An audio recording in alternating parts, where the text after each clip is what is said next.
Welcome to another edition of the Mizzou Minute. I'm Tod Palmer, beat writer for the Kansas City Star, and today we're going to talk about new Missouri Athletic Director Jim Sterk.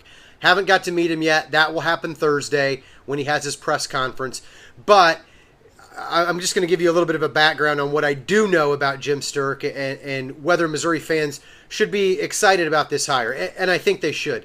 Sterk comes to the University of Missouri from San Diego State, and he comes with just a sterling reputation as a genuinely nice guy, as an adept fundraiser, as a consensus builder. And look, I know a lot of these things you could also say back in March 2015 about Mack Rhoades, and obviously that didn't work out. But that doesn't necessarily mean that they're not good things to hear about the man who's just been hired to take over the Tigers athletic department.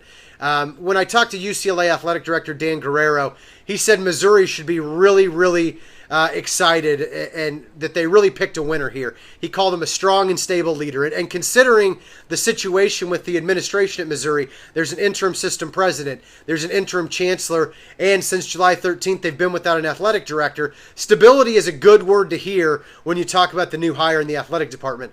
Texas A&M University athletic director Scott Woodward, who was at Washington at the same time that Jim Sterk was at Washington State back in the old Pac-10 days, he said that Sterk is a man of absolute integrity and impeccable values, and he really welcomed working with him in the SEC. He said he was a guy who focused on the collaborative good when he was in the Pac-10. Dan Guerrero said the same thing, and they think that he's going to be a formidable guy, but a guy who will help make the SEC better. He talked about how he's such a competent guy and he operates with such integrity. He thinks he can have success and is a good fit at Missouri.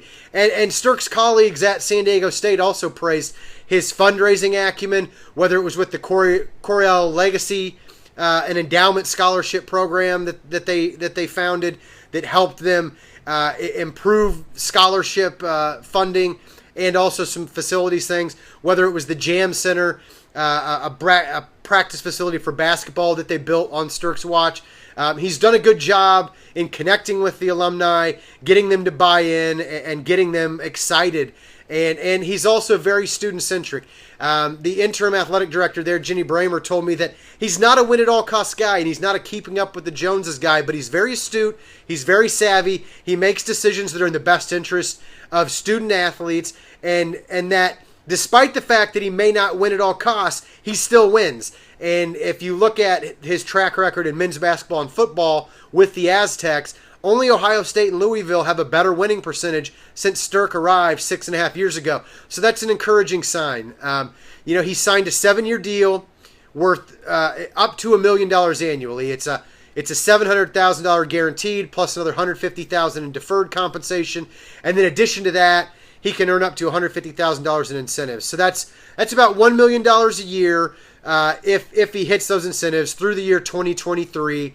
And so the hope, I think, now is that he can kind of repair some of the rifts that have developed, bring some leadership and stability to the athletic department, and help things get turned around. So if you want to read more about Jim Sterk, including the details of his contract and the details of the search firm contract Mizzou used in identifying him as a candidate, please visit kansascity.com and be sure to follow me on Facebook and Twitter for more news and insights about Missouri athletics throughout the upcoming season.